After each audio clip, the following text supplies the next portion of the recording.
জয় শ্রীহরি। প্রথমেই ভাগবত কথার অনুরাগী সমস্ত শ্রোতাবৃন্দকে জানাই আমার সশ্রদ্ধ প্রণাম।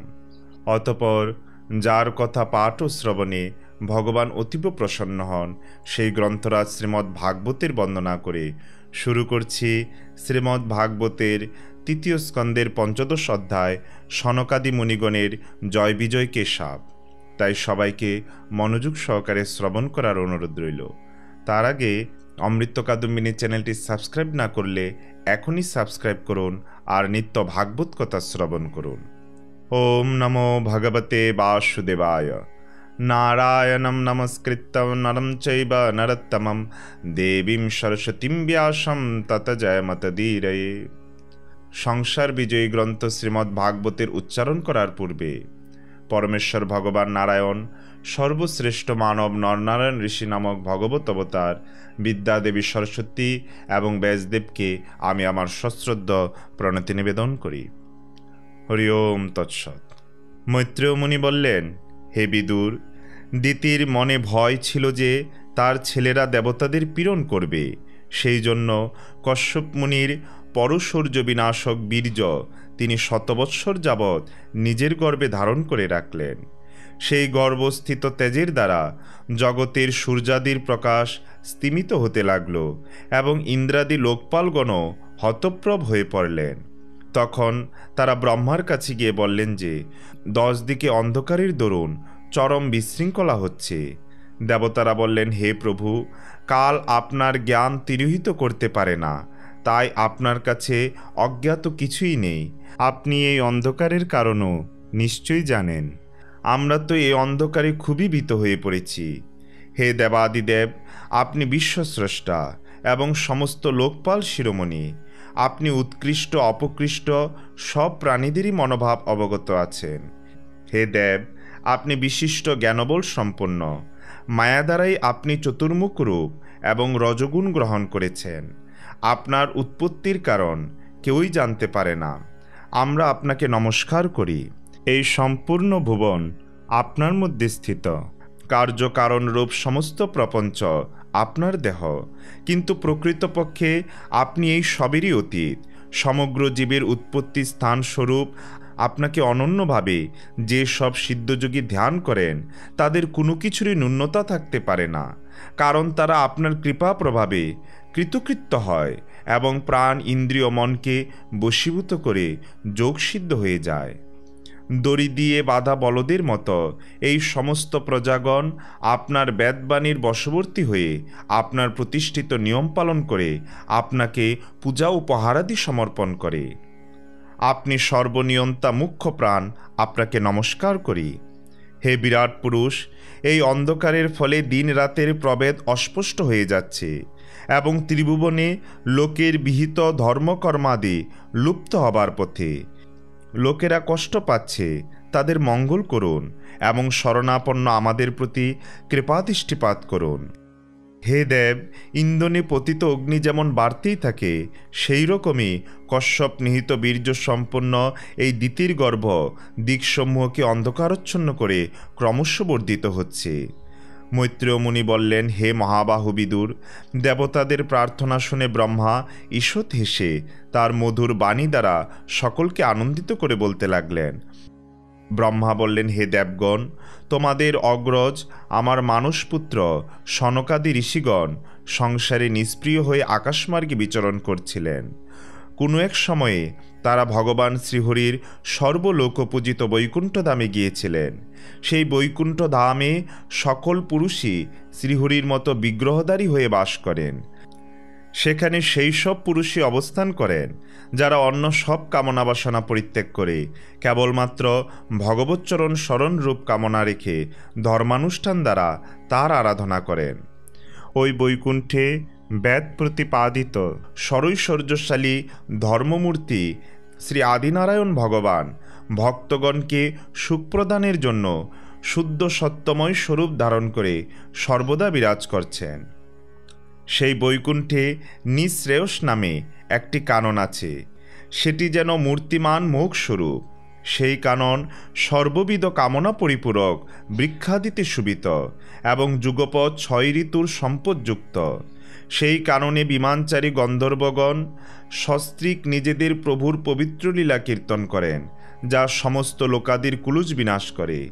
সেই সময় সরোবরে প্রস্ফুটিত পুষ্প ও মকরন্দযুক্ত বাসন্তিক মাধবীলতার সুমধুর গন্ধ তাদের নিজেদের দিকে আকর্ষণ করতে চায়, কিন্তু গন্ধর্বগণ সেই দিকে মন না দিয়ে গন্ধবাহী বায়ুকে তিরস্কার করে থাকেন।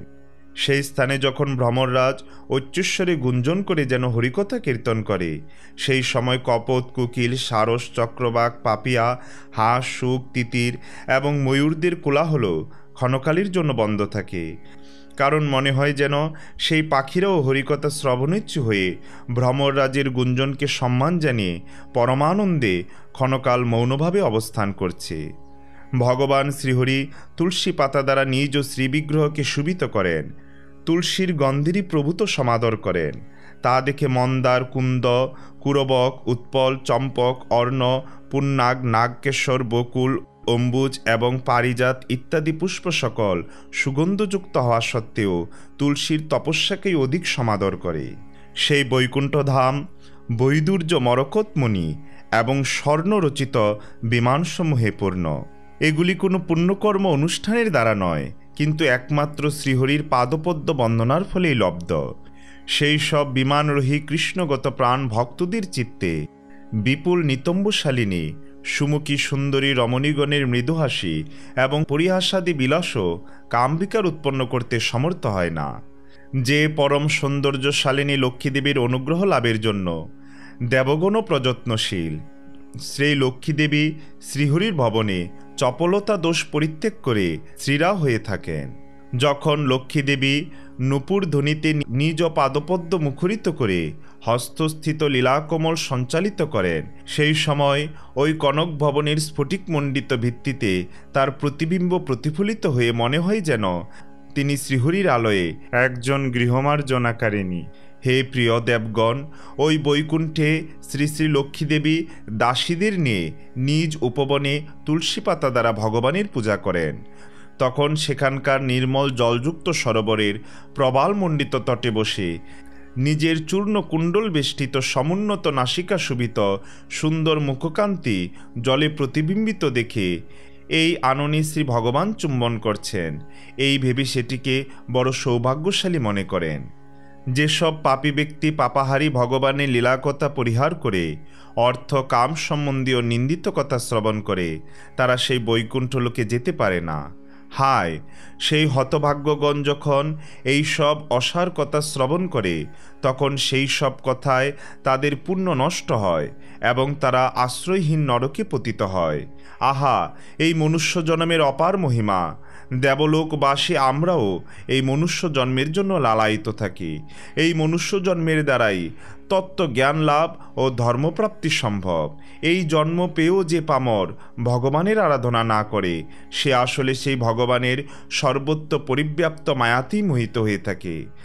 নিরন্তর দেবাদিদেব শ্রীহরির চিন্তনের ফলে যমরাজও যাদের থেকে দূরে থাকেন, নিজেদের মধ্যে প্রভুর গুণানুবাদে অনুরাগবশত আত্মহারা হয়ে বিগলিত অশ্রুজলে যারা রোমাঞ্চিত কলেবর হয়ে থাকেন এবং যাদের পবিত্র স্বভাব আমাদেরও অভিপ্রেত, সেই সব পরম ভাগবতী দেবলোকের ঊর্ধ্বে অবস্থিত এই বৈকুণ্ঠধামে যেতে পারেন। সনকাদি মুনিগণ যোগ বলে জগৎগুরু শ্রীহরি অধিষ্ঠিত, ত্রিলোক বন্দিত এবং শ্রেষ্ঠ দেবতাগণের বিচিত্র বিমানসমূহের জ্যোতিতে সমুজ্জ্বল পরম দিব্য ও অদ্ভুত সেই বৈকুণ্ঠধামে উপনীত হয়ে পরমানন্দ লাভ করলেন। ভগবত দর্শনের আকুলতায় অন্যান্য দর্শনীয় সব কিছু উপেক্ষা করে বৈকুণ্ঠধামের 6টি প্রাচীন দ্বার অতিক্রম করে যখন তারা সপ্তম দ্বারে উপস্থিত হলেন, তখন সেখানে তারা দুজন সমবয়স্ক গদাধারী মহার্ঘ কেউর কুণ্ডল ও কিরীট প্রভৃতি আবরণে ভূষিত দেবতাদের দেখতে পেলেন। তাদের 4টি শ্যামল বাহুর মধ্যে মধুমত্ত ভ্রমরগুঞ্জিত বনমালা শোভা পাচ্ছিল। তাদের ভ্রুযুগলের ঈষৎ বক্রতা, বিস্ফারিত নাসাবিবর ও আরক্ত লোচনযুক্ত মুখমণ্ডল কিছু ক্রোধের ভাবে ক্ষুব্ধ মনে হচ্ছিল। তাদের এই রকম দেখেও সেই মণিগণ তাদের কিছু জিজ্ঞাসাবাদ না করেই আগে আগে হীরক কিল শোভিত কপাটযুক্ত 6টি দরজা যেমন পার হয়েছেন, সেইভাবেই এই 7ম দ্বারেও প্রবেশ করলেন। তারা বিষম দৃষ্টিরহিত, সর্বত্র সমদর্শী, নিঃসংকোচ চিত্তে অবাধে সর্বত্র বিচরণে সমর্থ। আত্মতত্ত্ববিদ ব্রহ্মার সৃষ্ট এই 4 কুমার বয়সে বৃদ্ধ হওয়া সত্ত্বেও দেখতে 5ম বর্ষীয় বালকের মতো এবং দিগম্বর অর্থাৎ উলঙ্গ দেহ ছিলেন। তাদের এরূপ নির্ভীক নিঃসংকোচ ব্যবহার দেখে সেই দ্বারপাল দুজন ভগবানের পবিত্র স্বভাবের বিপরীত স্বভাব যুক্ত হয়ে পরিহাস ও তিরস্কার সহকারে দুর্ব্যবহারে অনুপযুক্ত সেই মুনিদের হাতের বেদ দিয়ে গতিরোধ করলেন। বৈকুণ্ঠবাসী দেবতাদেরও পূজ্য অতীব সম্মানীয় সনকাদি মুনিদের সেই দ্বারপালেরা এইভাবে গতিরোধ করাতে, প্রিয়তম প্রভু শ্রীহরির দর্শনে বাধা পড়াতে কিঞ্চিত ক্রোধে আরক্ত নয়ন হয়ে তারা বললেন, সনকাদি মুনিগণ বললেন, ওরে দ্বারপালদ্বয়, অতি দীর্ঘ কঠোর ভগবৎ সেবার ফলে এই বৈকুণ্ঠলোক প্রাপ্ত হয়ে যারা এখানে বাস করেন তারা তো ভগবানের মতোই সমদর্শী হন। তোমরা দুজনও তো তাদেরই অন্তর্গত, কিন্তু তোমাদের স্বভাবে এই বৈষম্য কেন? ভগবান তো পরম শান্ত স্বভাব, কারোর সঙ্গে তার বিরোধ নেই। তাহলে এখানে এমন কে আছে যার থেকে কোনো রকম আশঙ্কা করা যেতে পারে? তোমরা নিজেরা কপট, সেই জন্যই অপরকে তোমাদের মতোই মনে করছো। ভগবানের উদরের মধ্যে এই সমগ্র ব্রহ্মাণ্ড অবস্থিত, সেই জন্য সেখানে পণ্ডিতগণ সর্বাত্মা শ্রীহরির সাথে নিজেদের কোনো ভেদ দর্শন করেন না। এবং মহাকাশে ঘটাকাশাদির মতো, অর্থাৎ ঘটাকাশাদি যেমন মহাকাশের অন্তর্ভুক্ত, সেই রকম এই অংশীস্বরূপ পরমাত্মাতেও অংশস্বরূপ জীবাত্মাকে অন্তর্ভুক্ত বলেই দর্শন করেন। তোমরা তো দেবরূপধারী, কি আশঙ্কা করে তোমরা সেই ভগবানের ভয়ের কারণ দেখতে পেলে? তোমরাই তো এই ভগবান বৈকুণ্ঠনাথের পার্ষদ, অথচ দুষ্ট বুদ্ধি। সুতরাং তোমাদের মঙ্গলের জন্য তোমাদের অপরাধের সমুচিত দণ্ডের ব্যবস্থা করছি। তোমরা তোমাদের দুষ্ট বেহাদবুদ্ধির অপরাধে এই বৈকুণ্ঠ লোক থেকে বহিষ্কৃত হয়ে সেই পাপ জনিতে যাও, যেখানে কাম, ক্রোধ ও লোভ জীবের এই 3 রিপু বাস করে। সনকাদি মুনিগণের এই কঠোর অভিশাপ শুনে এবং ব্রাহ্মণের অভিশাপের কোনো প্রতিকার শাস্ত্রে নেই একথা মনে করে শ্রীহরির এই 2 পার্ষদ মহাভয়ে অতীব কাতর হয়ে তৎক্ষণাৎ সেই মুনিদের পা জড়িয়ে মাটিতে পড়ে গেলেন। তারা জানতেন যে তাদের প্রভু শ্রীহরিও ব্রাহ্মণ প্রদত্ত এইরকম দণ্ডকে অত্যন্ত মান্যতা দেন। তখন তারা নিতান্ত আর্তস্বরে বললেন, হে পূজ্যনীয়গণ, আমরা অবশ্যই অপরাধী, সুতরাং আপনারা আমাদের যে শাস্তি দিয়েছেন তা উচিতই হয়েছে এবং এই শাস্তি আমাদের প্রাপ্য। আমরা ভগবানের অভিপ্রায় বুঝতে না পেরে তার নির্দেশ অমান্য করেছি। এর ফলে আমাদের যে পাপ হয়েছে এই দণ্ডভোগে সেই পাপেরও ক্ষয় হবে। কিন্তু আমাদের এই দুর্দশায় আপনাদের যদি বিন্দুমাত্র অনুতাপ হয়ে থাকে তাহলে এমন কিছু কৃপা করুন যাতে অধমাদম জনিতে গিয়েও আমরা যেন ভগবৎ স্মৃতি বিনাশকারী মোহজালে আবদ্ধ না হই। সাধুজনের হৃদয়দন ভগবান পদ্মনাভ যখন জানতে পারলেন যে তার দ্বারপালেরা সনকাদি মুনিগণের অপমান করেছে, তখন তিনি লক্ষ্মীদেবীকে সঙ্গে নিয়ে তার শ্রীচরণ, যা পরমংশ মুনিগণ পর্যন্ত তপস্যাদির দ্বারা আকাঙ্ক্ষা করে থাকেন কিন্তু সহজে প্রাপ্ত হন না, সেই শ্রীচরণের দ্বারা পদব্রজে সেখানে গিয়ে উপস্থিত হলেন। সনকাদি মুনিগণ দেখলেন যে তাদের ধ্যায় শ্রী বৈকুণ্ঠনাথ স্বয়ং তাদের নয়ন সম্মুখে উপস্থিত এবং তাদের পার্শ্বদগণ ছত্র চামরাদি দিয়ে সামনে পিছনে রয়েছে এবং প্রভুর 2 পার্শ্বে রাজহংসের মতো শুভ্র চামর দুটি দিয়ে ব্যঞ্জন করছে। সেই চামরের শীতল বাতাসে তার শ্বেতশুভ্র ছত্রের মুক্তোর ঝালর হিন্দুলিত হয়ে যেন অপরূপ শোভা ধারণ করছিল, যে মনে হচ্ছিল যেন চাঁদের কিরণ থেকে অমৃতবিন্দু খরিত হচ্ছে। প্রভু কল্যাণ গুণসমূহের আধার তার সৌম্য মুখভাব দেখে মনে হচ্ছিল যেন তিনি সকলের উপর অঝরে অনবরত কৃপাসুধা বর্ষণ করে চলছেন। নিজে স্নেহপূর্ণ দৃষ্টিপাতে তিনি ভক্তদের হৃদয় স্পর্শ করেছেন। সুবিশাল শ্যামবর্ণ বক্ষস্থলে স্বর্ণরেখারূপে সাক্ষাৎ লক্ষ্মীদেবী বিরাজমান। এতে যেন সমস্ত দিব্যলোকের চূড়ামণি সদৃশ বৈকুণ্ঠধামের শোভা বর্ধিত হয়েছে। তার পীতাম্বর পরিশোভিত বিশাল নিতম্ব দেশের উপর অত্যুজ্জ্বল কান্তি সমন্বিত কোটিভূষণ এবং ভ্রমর গুঞ্জরিত বনমালা গলদেশ অলঙ্কৃত করে রেখেছে। তার মণিবন্ধ দেশে মনোহর কঙ্কন, এক হাত গরুরের স্কন্দদেশে এবং অন্য হাতে লীলাপদ্ম সঞ্চালিত হচ্ছিল। বিদ্যুতের প্রভাবকেও ম্লান করে দেয় এমন মকরাকৃতি কুণ্ডলদ্বয়ে গণ্ডযুগল শোভিত ও উন্নত নাসিকা সমন্বিত তার মুখমণ্ডল, মস্তকে মণিময় কিরীট, চার বাহুদণ্ডের মধ্যবর্তী স্থলে মনোহর শ্রেষ্ঠ হার, কণ্ঠদেশ কৌস্তুভমণি দ্বারা পরিশোভিত। ভগবানের শ্রীবিগ্রহ অনন্ত সৌন্দর্যশালী। তার সেই সৌন্দর্যগুণে ভক্তগণের মনে এরকম বিতর্ক জাগত যে আমি শ্রেষ্ঠ সৌন্দর্যের আকর। লক্ষ্মীদেবীর এই সৌন্দর্যাভিমান ভগবৎ সৌন্দর্যে খর্ব হয়ে যায়। ব্রহ্মা বললেন, হে দেবগণ, আমার মহাদেবের ও তোমার মঙ্গলের জন্য পরম সুন্দর বিগ্রহ ধারণকারী শ্রীহরিকে দর্শন করে সনকাদি মুনীশ্বরগণ অবনত মস্তকে তাকে প্রণাম করলেন। দর্শনে তাদের নয়নের পরিতৃপ্তি হল না। সনকাদি মুনিগণ নিরন্তর ব্রহ্মানন্দে নিমগ্ন থাকতেন, কিন্তু ভগবান কমল নয়নের চরণারবিন্দ মকরযুক্ত তুলসী মঞ্জরির গন্ধে সুবাসিত বায়ু যখন নাসিকা দ্বারা তাদের অন্তঃকরণে প্রবেশ করেছিল, তখন তারা নিজেদের সংযত করতে পারেননি, আর সেই দিব্য গন্ধে তাদের মনে অপার আনন্দ উৎপন্ন হল। নীল পদ্মকোষের মতো ভগবানের মুখখানি অতি সুন্দর অধর কুন্দ ফুলের মতো শুভ্র হাস্যমণ্ডিত হওয়াতে তা আরও শ্রীমণ্ডিত হয়েছিল। ঊর্ধ্ব দৃষ্টিতে সেই সৌন্দর্য দর্শন করে মণিগণ কৃতার্থ হয়ে গেলেন। অরুণ মণির মতো রক্তিম নখপঙ্ক্তির আশ্রয় ভগবানের চরণযুগল অধোদৃষ্টিতে দর্শন করে তারা ধ্যানযোগে ভগবানের সর্বাঙ্গ সুন্দর শ্রীবিগ্রহের দর্শন করতে লাগলেন। অনন্তর সেই মুনিগণ সর্বসাধন দ্বারাই দুর্লভ স্বাভাবিক অষ্টসিদ্ধিযুক্ত সেই শ্রীহরির স্তব আরম্ভ করলেন, যিনি যোগমার্গ দ্বারা মোক্ষপথ অন্বেষণকারী পুরুষদের কাছে তাদের ধ্যানের বিষয় অত্যন্ত আদরণীয় ও নয়নানন্দ বৃদ্ধিকারী পুরুষস্বরূপ প্রকট করেন। সনকাদি মুনিগণ বললেন, হে অনন্ত, তুমি যদিও অন্তর্যামী রূপে দুষ্ট চিত্ত পুরুষদের হৃদয়ে অবস্থান করো, তবুও তাদের কাছে অপ্রকটই থাকো, কিন্তু আজ আমাদের চোখের সামনে তো তুমি সাক্ষাৎ বিরাজমান রয়েছ। হে প্রভু, তোমার থেকে উদ্ভূত আমাদের পিতা ব্রহ্মা যখন তোমার গূঢ় রহস্য আমাদের উপদেশ করেছিলেন, তখনই তো তুমি কর্ণবিবর পথে সেই উপদিষ্ট রূপে আমাদের অন্তরে প্রবেশ করেছিলে, কিন্তু প্রত্যক্ষ দর্শনের সৌভাগ্য তো আমরা আজই পেলাম। হে প্রভু, তোমার সাক্ষাৎ পরমাত্ম তত্ত্ব তো আমরা জেনেছি। এখন তুমি তোমার বিশুদ্ধ সত্যময় বিগ্রহ দ্বারা তোমার এই ভক্তদের আনন্দ বিধান করছো। তোমার এই সগুণ সাকার মূর্তিকে রাগ ও অভিমানযুক্ত মণিগণ তোমার কৃপায় প্রাপ্ত প্রগাঢ় ভক্তিযোগ দ্বারা নিজ নিজ হৃদয়ে উপলব্ধি করেন। হে প্রভু, তোমার যশ পরম রমণীয়, কীর্তনীয় ও সংসার দুঃখপহারক। তোমার চরণে আশ্রিত যে সকল ভক্তবৃন্দ পবিত্র কীর্তি তোমার লীলা চরিত্রের রসানুভবে অতিশয় অভিজ্ঞ, তারা তোমার আত্যন্তিক প্রসাদ মোক্ষলাভকেও কিছুমাত্র আদর করে না।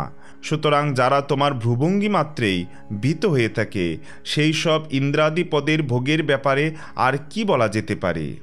হে ভগবান, আমাদের চিত্ত যদি ভ্রমরের মতো তোমার চরণকমলেই সর্বদা অনুরক্ত থাকে, আমাদের বাক্য যদি তুলসীর মতো তোমার চরণ বন্দনাদির দ্বারা শোভামান থাকতে পারে, আর আমাদের কর্ণগহ্বর যদি সদা সর্বদা তোমার গুণগাথায় পরিপূর্ণ থাকে, তবে যদি আত্মকৃত অপরাধে আমাদের নরকাদিতেও যেতে হয়, তাতেও আমাদের আপত্তি নেই।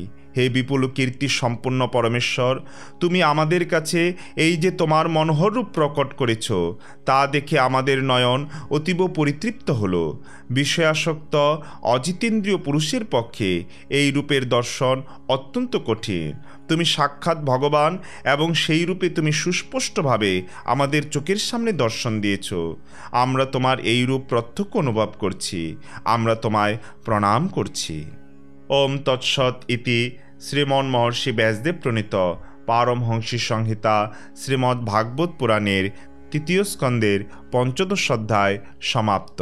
পরবর্তীতে আমরা শ্রবণ করব শ্রীমদ্ ভাগবতের 3য় স্কন্দের 16 অধ্যায় জয় বিজয়ের বৈকুণ্ঠ থেকে পতন। তাই সবাইকে পরবর্তী ভিডিও দেখার আমন্ত্রণ রইল। জয় জয় গ্রন্থরাজ শ্রী শ্রীমদ্ ভাগবত মহাপুরাণের জয়, জয় জয় শ্রবণকারী ভক্তবৃন্দের জয়। হরে কৃষ্ণ কৃষ্ণ কৃষ্ণ হরে হরে, হরে রাম রাম রাম হরে হরে। জয় শ্রীহরি।